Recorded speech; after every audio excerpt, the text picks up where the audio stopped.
Hey, folks, and welcome back to Glenn and Adrian's Rock Talk. That's Adrian. And that's Glenn. And today we're looking at Rush, another track off their Farewell to Kings album, which is their fifth from 77.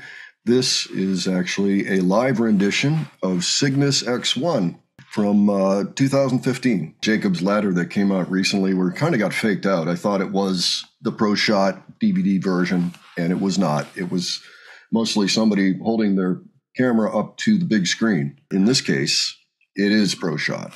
Cygnus X-1. Of course, this is Book One, the earlier version, because they have the Book Two on hemispheres. Yeah, now it sounded to me like they actually started with Cygnus X-1 and then got inspired afterwards and said, let's do a part two. And that's when they decided that was going to be Book One, which is why they don't call it that. That's my guess anyway.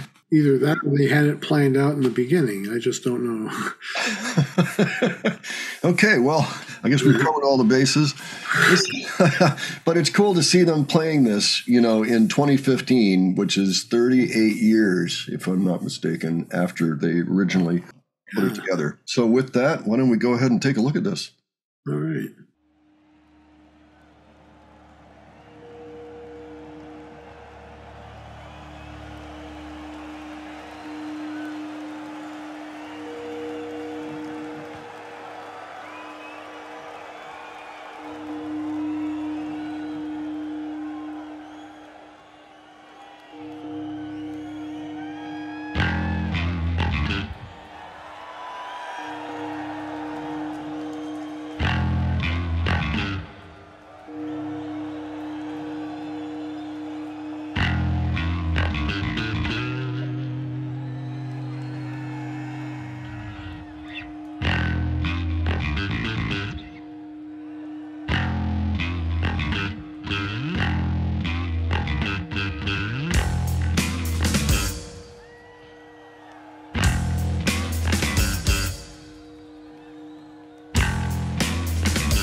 My pleasure to say Mr. Neil Peart on the drum kit, please.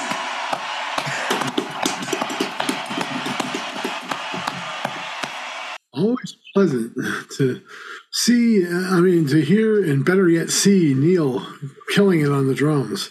Oh my gosh, yes. Yeah. Yes. And he was right on top of his game.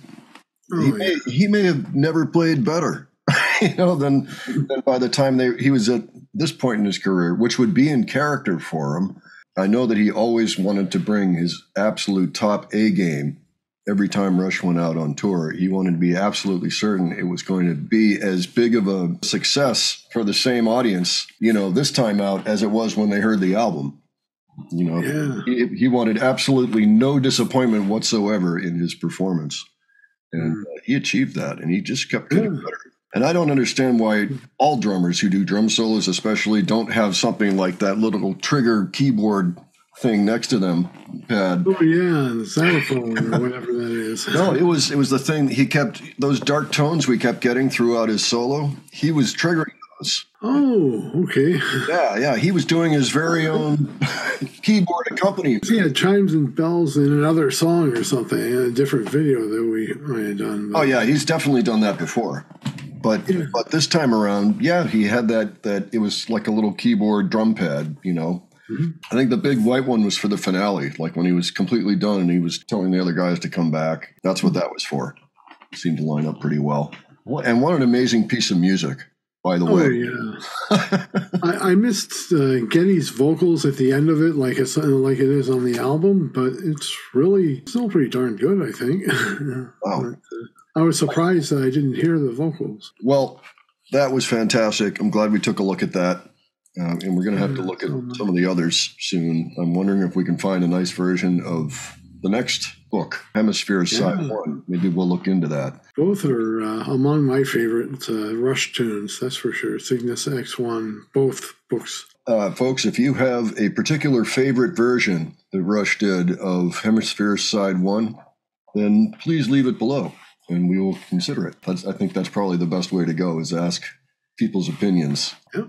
And, of course, we're always open to suggestions for new ones, particularly anything we haven't covered yet, which is still quite a big piece of the catalog, like most of it. So, so go to town, and we will read them. And if you enjoyed this video, please give it a like. And if you enjoyed our presentation, please subscribe.